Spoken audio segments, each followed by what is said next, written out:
Por las erupciones en la piel. Ya, por eso es un chagoma.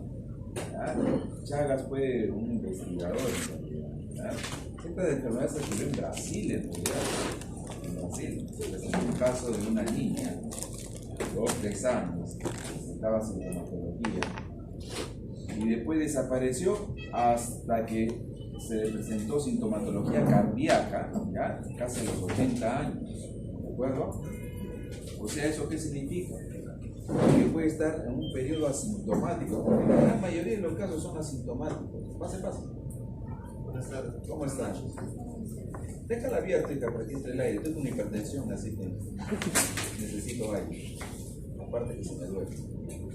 Entonces, puede quedar, tiene periodos inclusive sintomáticos, puede quedar en estadio de latencia, digamos, por periodos larguísimos, ¿ya? Estamos hablando de años, un promedio se refiere de 15 años incluso.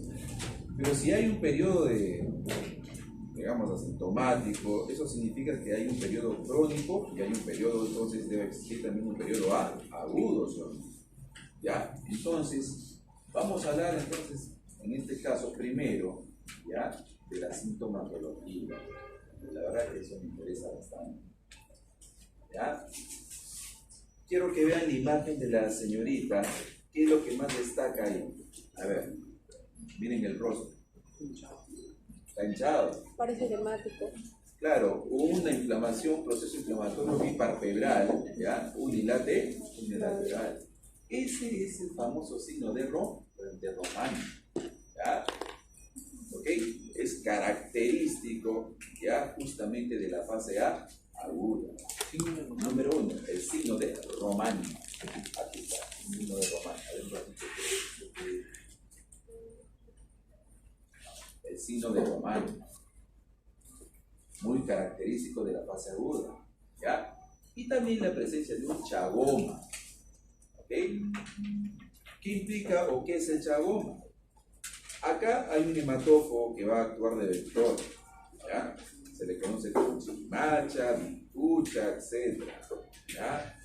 Triatoma infesta, son varios en realidad los hematófagos que están relacionados, pero el que está más frecuentemente ligado, digamos, a la patología acá en nuestro país, bueno, Sudamérica en realidad, es el triatoma infesta, ¿de acuerdo?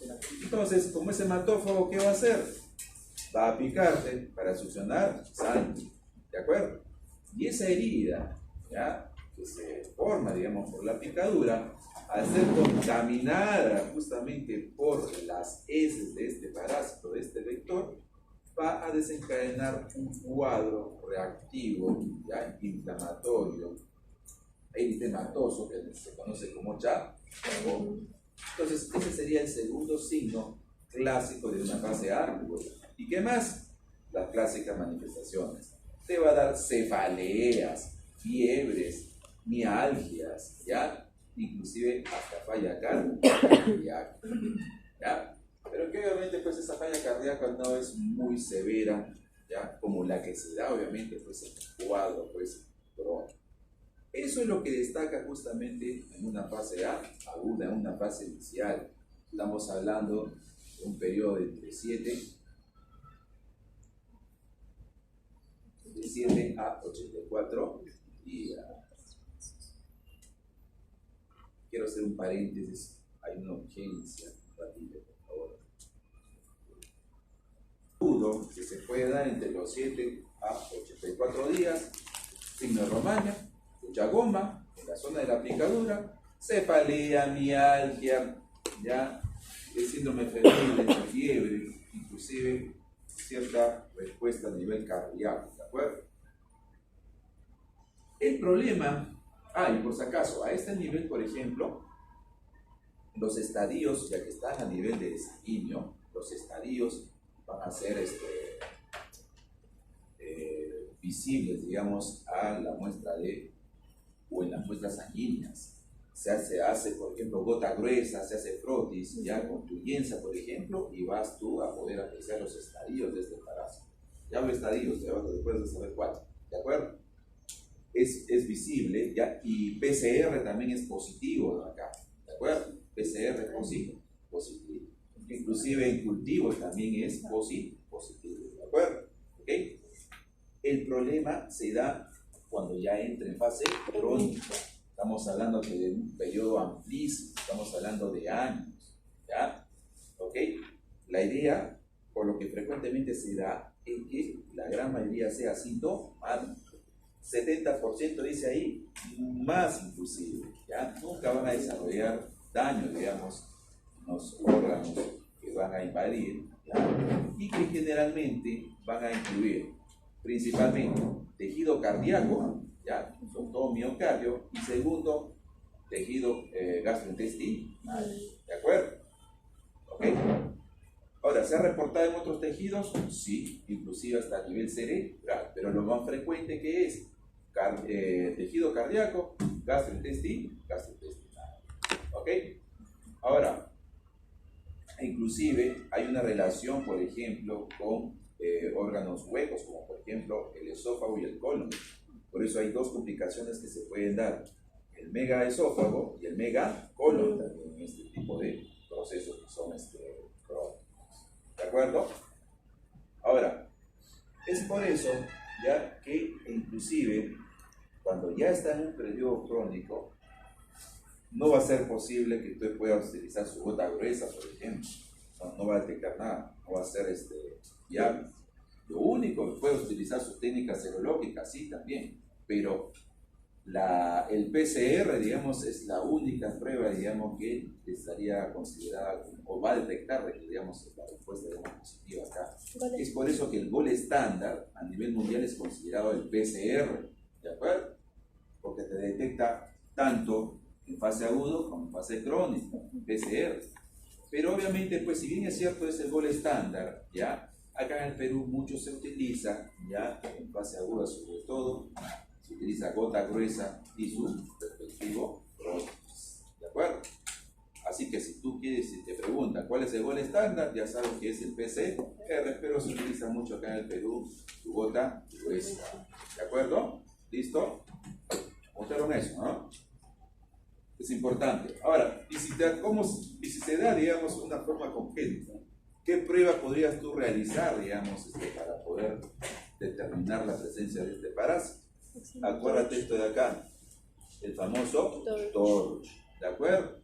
¿Ya? Que va a detectar o que va a indicar, digamos, va a dar esta respuesta positiva, digamos, frente a este parásito, ¿ya? Ahora, ¿qué es lo que va a presentar un recién nacido, por ejemplo? Definitivamente bajo peso, prematuro, hepatoesplenomegalia, fiebre, ¿ya?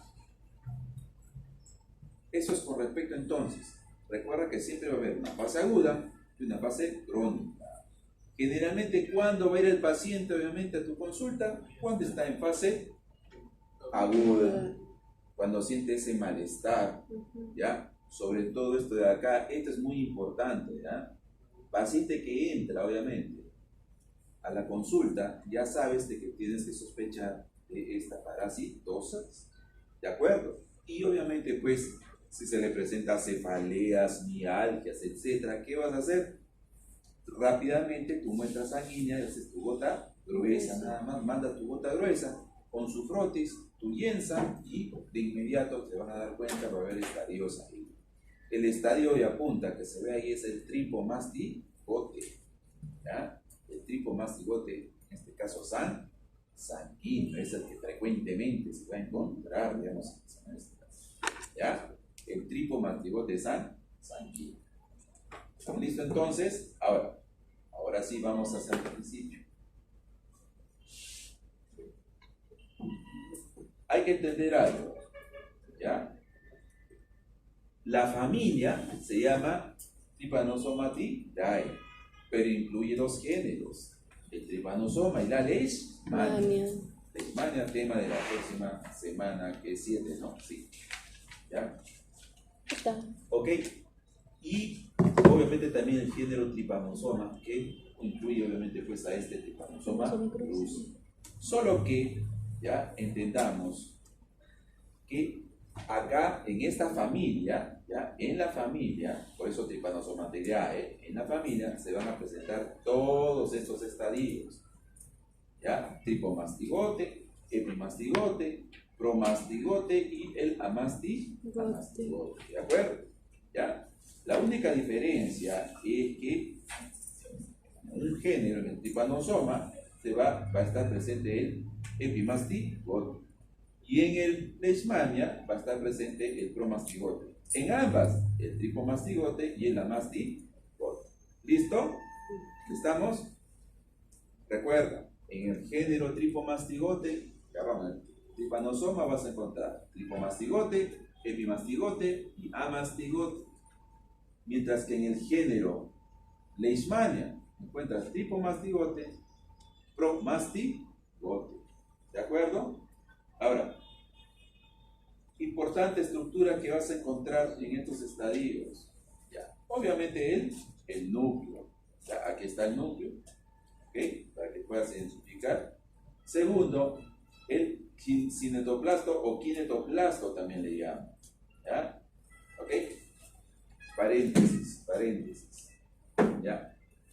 ¿Cuál sería la región anterior y posterior, digamos, de estos estadios?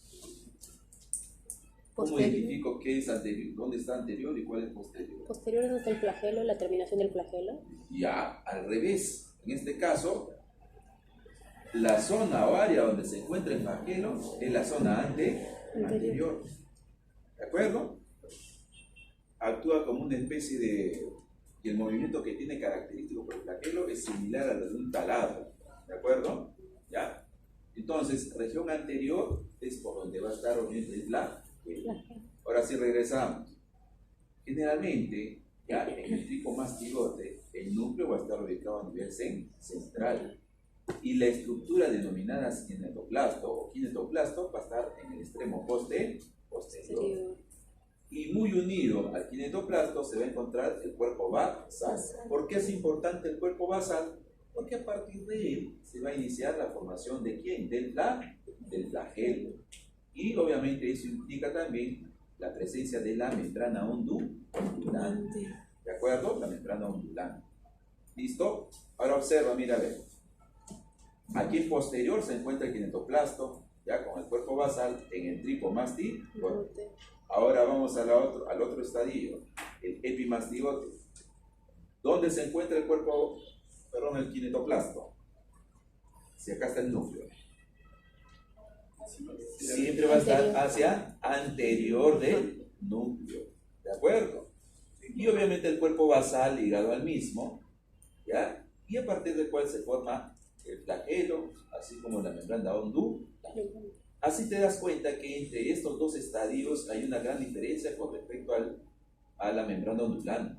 En el tripomastigote, ya va a empezar prácticamente, va a cubrir todo el cuerpo del estadio tripomastigote. En cambio acá, ya generalmente la mitad o el tercio posterior del epimastigote, ¿de acuerdo? Entonces, inclusive la motilidad va a estar ligada directamente al movimiento que va a tener el flagelo, muy similar, como te refería, al movimiento que hace pues un taladro, ¿de acuerdo? Conocen el taladro, ¿no? Alguna vez han visto cómo se utiliza el taladro. ¿Ok? Y luego está también el amastigote. El amastigote es una forma, ¿ya? O estadio de invasión, digamos, de células, inclusive de tejidos. Muy importante también, ¿de acuerdo? ¿Por qué? Porque este amastigote en los tejidos va a formar lo que se conoce como nido de amastigotes. No es que está solo, sino varios amastigotes van a estar en el tejido. Y generalmente estos amastigotes o nido de amastigotes van a generar pues inmunidad, ¿ya? Humoral, van a generar anticuerpos, respuesta humoral. ¿Listo? Entonces tiene esta forma pues ovoidea, está el núcleo, ¿ya? Está obviamente el kinetoplasto, el cuerpo basal, pero el flagelo se encuentra incluido dentro de las paredes de este amastigote. ¿Ok? Ahora veamos. En este caso, ya algo característico, y quiero que veas esta imagen acá, microscópica, Ya, en este caso, este tipo mastigote va a adoptar forma de C o forma de S también. Es muy característico también. ¿Ya? Y va a presentar un flagelo y vas a notar tú que tiene una membrana ondulante que cubre prácticamente toda la longitud del cuerpo. ¿Ok? Ahora, este tripomastigote se puede dividir en dos tipos.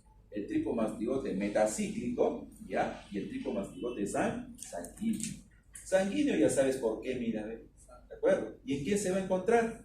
En el huésped vertebrado, en el mamífero, en el ser humano, ¿de acuerdo? Y el tripomastigote metacíclico, ¿ya? Es el que va a formarse en el hospedador intermediario, que en este caso sería el vector, ¿de acuerdo? ¿Cómo se llama el vector? El más frecuente, triatoma infesta, ya que es un hematófago, ¿de acuerdo? Aquí está el epimastigote. ¿Qué diferencia observas microscópicamente entre el tripomastigote, que está acá, y el epimastigote? Observa. El epimastigote definitivamente es más recto y encima está lanceolado. Presenta un flagelo con una membrana ondulante que puede cubrir la mitad o el tercio anterior, en este caso, de este estadio. Por lo demás, es muy similar al tripomastigote.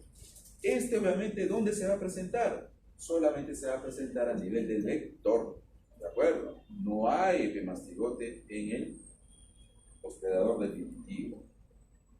¿Listo? Y aquí está el amastigote. Ya sabes que tiene esa forma, ¿ya? Ovoidea. Y en los tejidos, mira, ve, esta es una microfotografía de un tejido, de un miocardio, ¿de acuerdo? Y mira, ve, toda esta estructura que ves acá se conoce como nido de amastigote. Cada una de estas estructuras que ves ovoideas acá es un amastigote. Tiene todas las estructuras propias, solamente que están encerradas, logrados dentro de las paredes de este estadio. ¿De acuerdo? Ahora, recuerda de que si está en el tejido, ¿ya? Es el que va a provocar justamente alteraciones, ¿ya?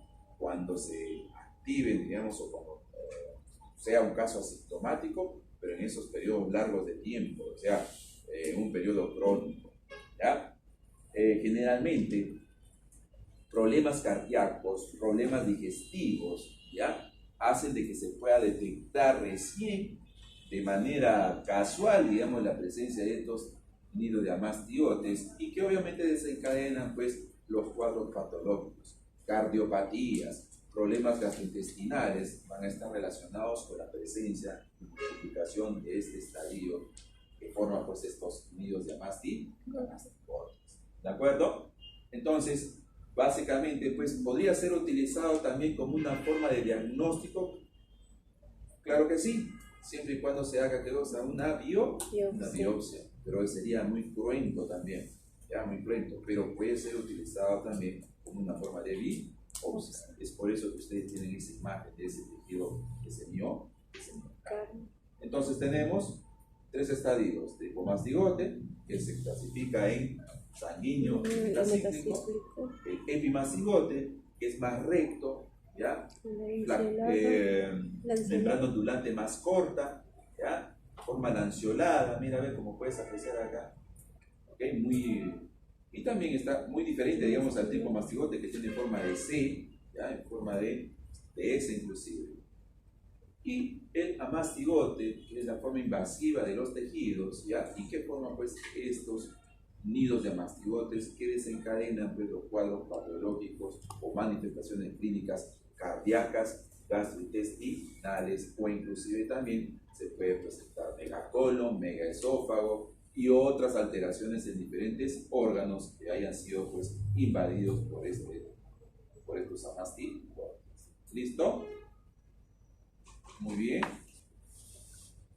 Ahora te voy a explicar el ciclo biológico. ¿Ya? Ya te diste cuenta que es un ciclo heterocéntrico, ¿de acuerdo? En este caso, el hospedador definitivo va a ser los vertebrados, mamíferos, ¿ok? El ser humano. Y el intermediario va a ser, pues, este hematófago, en este caso, el triatoma. ¿ya? Infesta, que es el que más frecuentemente se presenta acá en nuestro país. ¿De acuerdo? Vamos a empezar acá, mira, a ver, ¿ya? No vayas a pensar de que cuando pica, inyecta, digamos, el estadio infectivo, no. Lo que pasa es que este flebótomo, ¿ya? Pica, pero a la vez eso estimula su defecación. Ese es el problema. En las heces de este vector se encuentra pues el tripomastigote metacíclico. Es por eso que mira, ve acá, estás encontrando las heces con el tripomastigote metacíclico. ¿De acuerdo? Va a pica, succiona su sangre y a la vez defeca. Pero el problema es de que va a haber una respuesta alérgica que produce prurito. Esas heces tienen sustancias que producen ese cuadro, ¿de acuerdo? O sea, produce bastante prurito. ¿Y qué haces tú si tienes prurito? Y encima estás durmiendo. El clásico es nocturno este nivel. ¿Te vas a rascar, sí o no? ¿Ya? Al momento de que tú haces este movimiento, ¿qué estás haciendo? Estás llevando las heces del vector hacia la herida de la picadura. Es ahí que ingresa, obviamente, pues, el tripomastigote metacíclico. ¿Listo? Entonces, el estadio infectivo para el ser humano y los mamíferos va a ser el tripomastigote metacíclico. ¿De acuerdo? Metacíclico. ¿Y qué es lo que va a hacer? ¿A dónde va a llegar? ¿Ya? Obviamente, pues, va a llegar a los tejidos, inclusive tejido sanguíneo, y va a ingresar, ¿ya? Sobre todo a los macrófagos, también inclusive los monocitos, ¿ya? Ahora, ingresa, pero va a ingresar rodeado de una vacuola parasitófora. Ahorita vas a saber cómo se forma esa vacuola parasitófora. Aquí está. Dentro de esta vacuola parasitófora, este tripomastigote metacíclico se va a diferenciar. Acá el dibujito está un poquito mal, ¿ya? Porque dentro de la vacuola parasitófora se diferencia a amastigote. Aquí está, mira, ven, amastigote. Ese amastigote activa la degradación de la vacuola parasitófora y comienza a multiplicarse en el citoplasma de la célula huésped. Se multiplica de tal manera que prácticamente cubre todo el citoplasma. Y una vez que ya se multiplicó, ya se va a diferenciar ya en tripomastigotes. Estos tripomastigotes, a partir de estos amastigotes se forman estos tripomastigotes que luego, por el movimiento de sus flagelos, ¿ya? ¿Qué van a producir? La lisis de la célula huésped.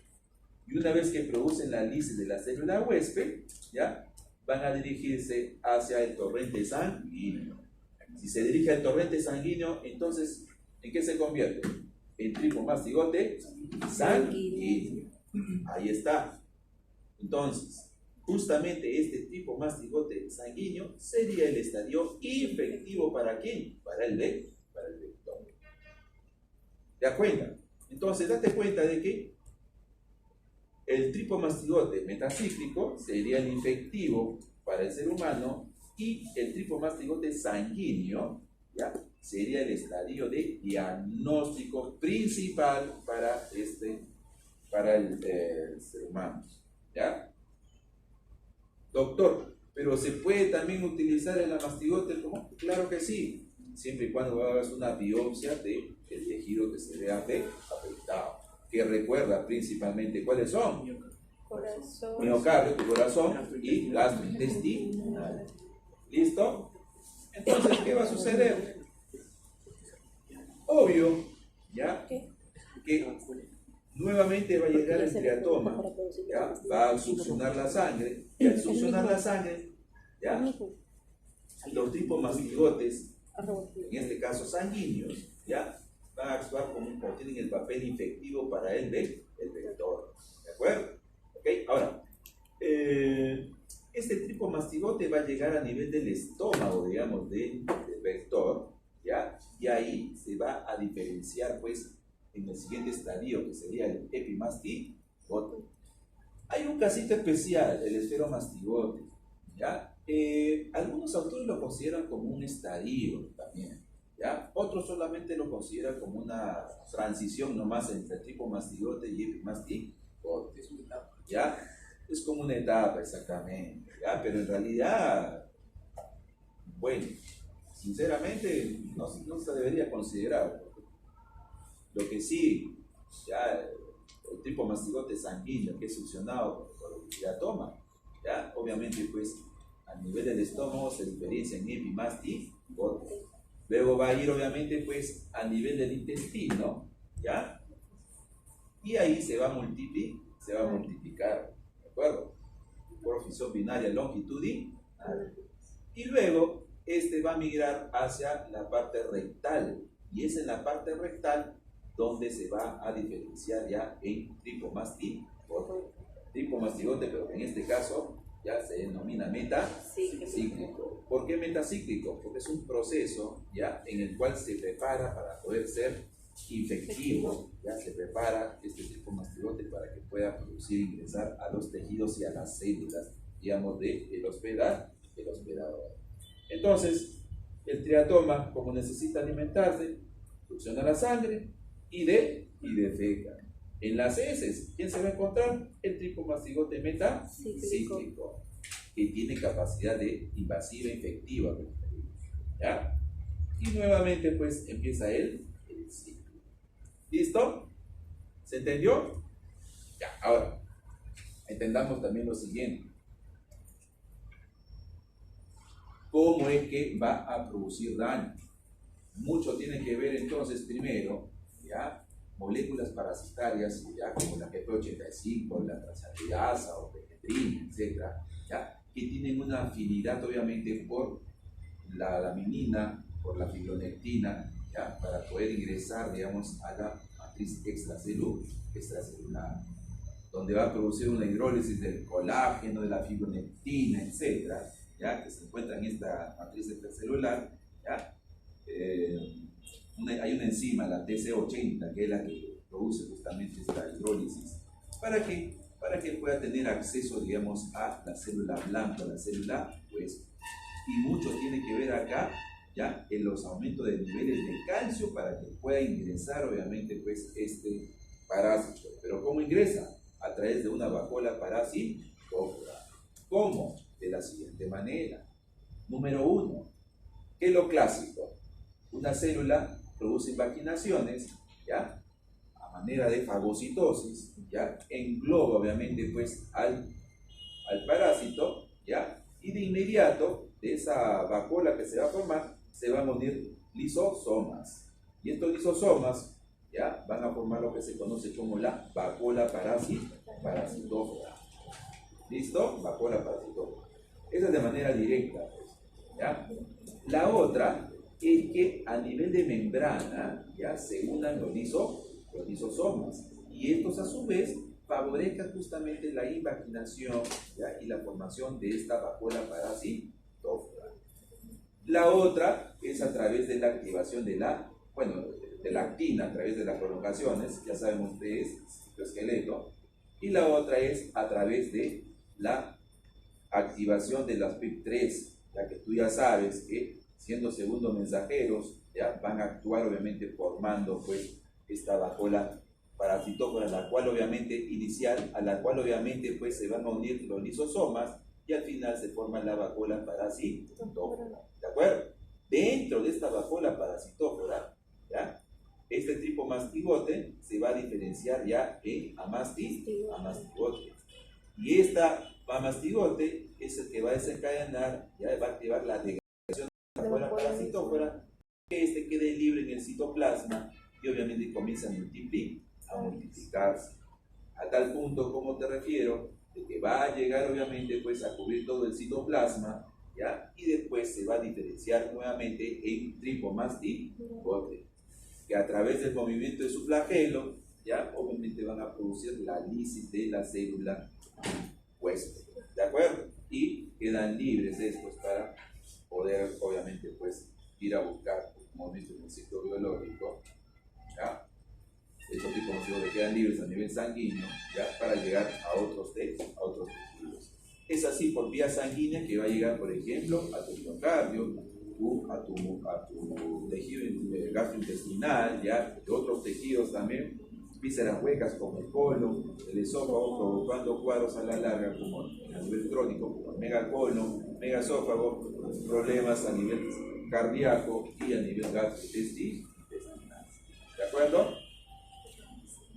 Entonces, ¿hasta acá se entendió? ¿Está fácil, o no? Un paréntesis. ¿Cómo le va con las clases con la doctora Flores? ¿Está todo bien? ¿Sí? ¿Sí, no? ¿Ya no está el doctor No. ¿Sí? Ya, ok. Eso quería saber para informarle a la coordinadora, porque la coordinadora se preocupa bastante por esta serie. Eso es bueno. Mecanismo de transmisión vectorial, ya sabes, ya ven. Cuando es a través del vector, ¿ya? Mira, el periodo de incubación oscila entre 5 a 15 días. Pero será la única forma, que está también la no vectorial. Por ejemplo, transfusión vertical, directamente congénita, o durante el parto también, ¿ya? Y también inclusive por vía oral. Cuando es, por ejemplo, transfusional, el periodo de incubación oscila entre 30 a 40 días. ¿Ya? En la congénita, por ejemplo, se puede contaminar al feto, al bebé, entre el cuarto y el noveno mes. ¿Ya? Durante el parto, cuando es variable, ¿ya? Si es oral, de 3 a 22 días. ¿De acuerdo? Y ahí tienes los vectores. ¿Cuál es el que frecuente acá en el Perú? El triatoma infestans. ¿Ya? Pero hay otras especies, otros triatomas también, como el Erronius polipsis, el Francotius, etc., ya que están relacionados y se pueden encontrar acá en el país generalmente, pero este es el más frecuente y el más abundante, el triatoma infestans. Ya se le conoce, recuerda, como chirimacha, se le conoce como vinchuta, también le dicen, ya. Chinche también le dicen en algunas partes, no es que me caiga más, sino tampoco le dicen el chinche. ¿Ya?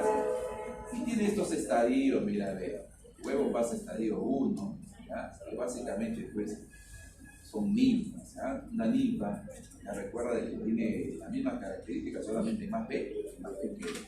¿Listo? Y aquí está, mira, ve, justamente acá está el triatoma infestans que se puede encontrar en Sudamérica, Argentina, Bolivia, Chile, Paraguay, Uruguay y Perú.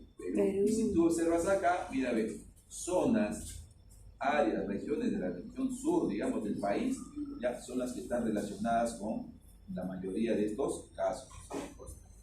Ok, recuerda, acuérdate de esta Tacna, Arequipa, Moquegua, Ica, debería ser C también, Tamis, por Cusco, ¿ya?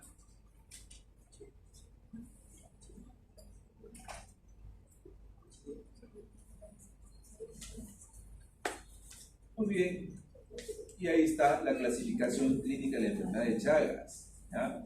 Cuando yo te pregunte qué enfermedad produce en el informe, todo el mundo me coloca triponomiasis. En realidad, es de acuerdo a la clasificación clínica, ¿ya? Ya puede ser Chagas adquirida, congénita o del inmunosuprimido. En la adquirida ya sabes, ¿sabes? Está el periodo agudo, el periodo crónico con las características que te manifiestan. Periodo agudo, clásico, tu chagoma, tu signo de Romaña, compromiso visceral, presencia de cefaleas, mialgias, ¿qué más? ¿Qué más era? ¿Te acuerdas? Fallas cardíacas también. Fiebre, cuadro febril. Y en el periodo crónico, ya sabes, la gran mayoría recuerda que es asintomático, 70 yo diría que más, inclusive en porcentaje, es asintomático. La persona ni cuenta se dan de que están en parasitosis.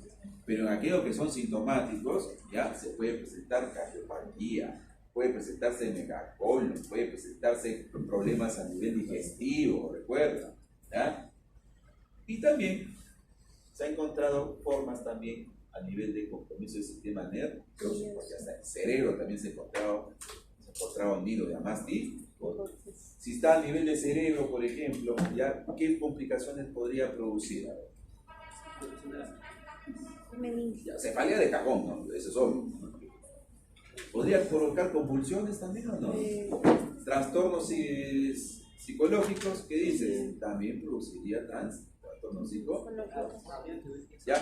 O sea, cuando tú hagas la historia clínica entonces del paciente tiene que ser bastante minuciosa, ¿de acuerdo? Y tiene que estar atento, digamos, sobre todo en el periodo agudo, porque es ahí donde acude el paciente a la cita, ¿ya? Es ahí donde tienes que estar atento pues a la presencia de un chagoma o a la presencia del signo de Roman, esa inflamación biparpebral.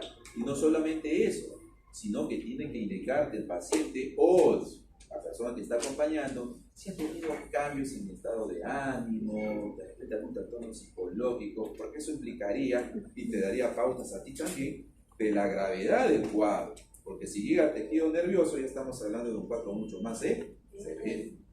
Obvio que por eso es necesario que usted haga una correcta historia clínica, sobre todo en la anamnesis, por ejemplo, usted tiene que hacer un intromen en anamnesis. Si yo te digo, a ver, será importante, por ejemplo, si el paciente está acá en Lima y te dice que ha llegado de viaje de Arequipa, por ejemplo, ¿eso es una información importante o no? Sí. ¿Por qué? ¿Por qué sería importante? La epidemiología de ese lugar. Claro, exactamente, ¿ya? Obviamente porque esta patología está ligada, ¿ya? ¿Ok? Si le preguntas si tiene cefaleas, etcétera, o que tú veas un signo característico, porque desde que entra tú tienes que estar viendo al paciente. ¿Cómo se llama ese proceso cuando haces la observación del paciente cuando entra? ¿Semiología? Claro, en semiología tiene su... Pero ¿cómo se llama ese proceso? Se llama ectoscopía, ¿ya? Perdón, ¿ustedes están enseñando la clínica? No. ¿Todavía no? No. Pero ya se buscan su clínica. ¿En qué ciclo les enseñan? Y en el internado. En el internado, creo El que nos internado. explica bonito. Ya, bueno. En la historia clínica tiene que ser un strong. ¿Por qué? Porque manifestaciones clínicas ya te van a dar pautas aquí, ya, para que tú puedas hacer un diagnóstico, e inclusive también un diagnóstico diferente. ¿Ya? Y de ahí, obviamente, pues, ¿a qué vas a acudir? A tus exámenes auxiliares. Es por eso que es muy importante, entonces, ¿ya? ¿Okay? El diagnóstico. Si está el paciente, por ejemplo, ves que tiene un chagoma, lo revisas, o está con síndrome de Romaña, ya tiene cefalea, fiebre, ya mialgias, etcétera, cefalea, dolor de cabeza. Entonces, ¿qué es lo primero que tendrías que indicar? O primero determinar que está en un proceso de fase aguda. Entonces, si está en fase aguda, entonces va a aparecer estadios en sangre. ¿Qué mandas a hacer? Tu gota gruesa y ahí va a aparecer. ¿Ya? ¿Cómo? Esto es lo clásico que vas a encontrar. ¿Qué sería? Tripomastigote sanguíneo. ¿Ya? Que tiene esta forma característica, forma de C o forma de S, donde se puede apreciar fácilmente, ¿ya? Mira, a ver, el núcleo, ¿y este qué sería? Cinetoplasma. Cinetoplasto, kinetoplasto. Ya, el cuerpo va a ser un poquito difícil que se vea, pero ya sabes por de dónde se inicia el flagelo y la membrana ondulante. La membrana ondulante también es visible. ¿De acuerdo? Entonces, este es el que vas a encontrar. Doctor, pero puedo ser de repente, digamos, en una fase aguda, básico, tu gota gruesa, ¿ya? Tu frotis, ¿ya?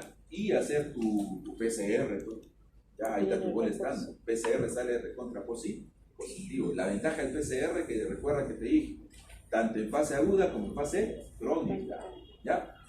¿Qué más puedes hacer? ¿Ya? Senodiagnóstico. ¿Sabes cómo es el senodiagnóstico?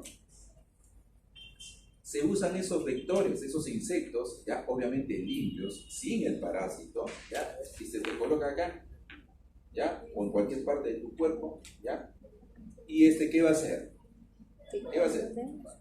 Va a picar, va a succionar sangre. Después se abre, ¿ya? Y se verifica si hay presencia de ¿quién? De tripomastigote. Senodiagnóstico le llaman a eso, ¿ya? Listo, PCR de todas maneras, o puedes acudir también a algunas pruebas serológicas, ¿ya? Pero obviamente eso de qué dependerá, obviamente de el tiempo, digamos, que tenga la patología. ¿Por qué? Porque un periodo agudo que hemos dicho oscila entre qué días, ¿cuántos días? 7 hasta 84. hasta 84 días. Si el paciente te dice, hace 30 días, hace un mes estoy así, ya puede haber ya respuesta a nivel serológico. ¿Qué dices? Claro que sí. Podrías utilizar tu ELISA, tu IFI, ¿ya? Para poder identificar. Y en un periodo crónico, ya, mira, acá está. Un periodo crónico, mira, ¿qué observas? Ya está presente, pues, el PC, inclusive en congénito, ¿de acuerdo? ¿Ya? Entonces, date cuenta, ¿ya? Que el PCR o inclusive también tus pruebas serológicas ya son muy buenas también a nivel crónico. ¿Listo? Por eso recuerda, ¿ya? Que el PCR es considerado como el gol estándar. ¿Ya? El gol estándar. ¿Listo? Y para el tratamiento, ¿qué vas a usar? Ya, clásico, el Furtimox, ¿ya? Y el Benzalidazol. ¿De acuerdo? Muy bien. Inclusive esto te va a servir para prevenir el desarrollo de la fase crónica. Porque recuerda que el paciente siempre se va a acercar a ti cuando está en fase aguda. Lo bueno que dura hasta 84 días. O sea, hay tiempo para que puedas hacer el tratamiento y evitar obviamente que llegue, ¿qué cosa? A fase crónica. ¿Por qué? Porque ¿qué pasa en fase crónica?